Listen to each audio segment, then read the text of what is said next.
Let's talk about the military. I wore my only military shirt for this occasion. I'm not against joining the military.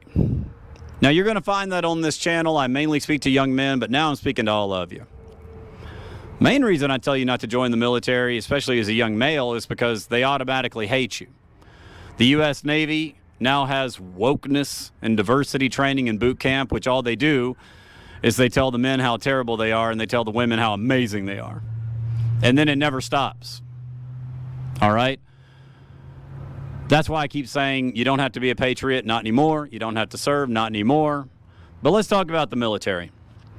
If you're going to go do it, and I understand that foster kid, you're homeless, you got to get in there somehow. Or maybe you just lost. That's why I joined. I lost.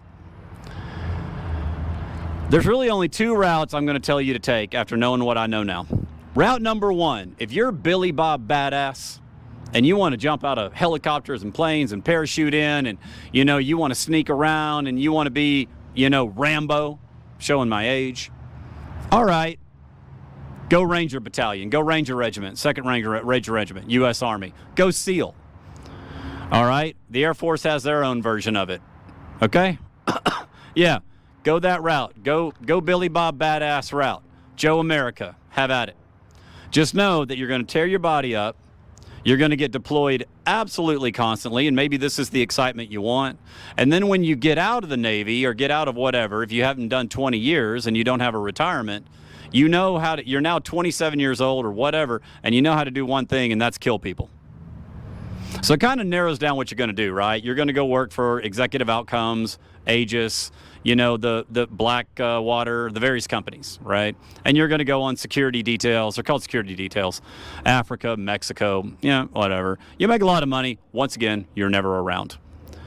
Okay, there's option number one. You can go the Billy Bob Badass route. Option number two, and this is what I would tell most people to do. If you don't know what you want to do, go into building, go into inspection, go into aircraft construction. All right, go into something to where no matter what, if you just do one enlistment, you walk out, you are totally employable.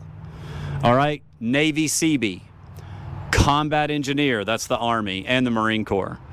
Okay, don't just go into the infantry and go grunt. Same thing, you get out in 5 years, the only thing you know how to do is march and hold a rifle. All right, so if you're going to go do it, NDT, non-destructive tester in the Air Force, they make a fortune.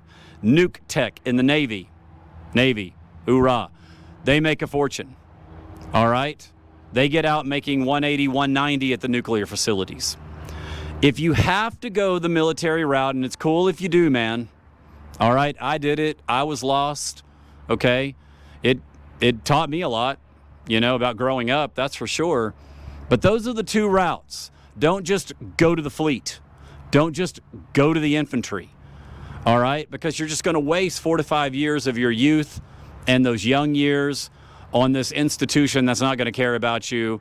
And now, you're likely to get sent to a trench overseas somewhere in some country. We're in 2 new wars right now. So take with that what you will. Those are the 2 ways to go. Either go badass or go highly skilled tech. Navy Seabee, Navy Nuke, combat engineer, Air Force NDT. These are just coming off the top of my head. You know what I'm saying? All right. You're going to be great. If you have to join the military, go ahead. If you got to email me, feel free.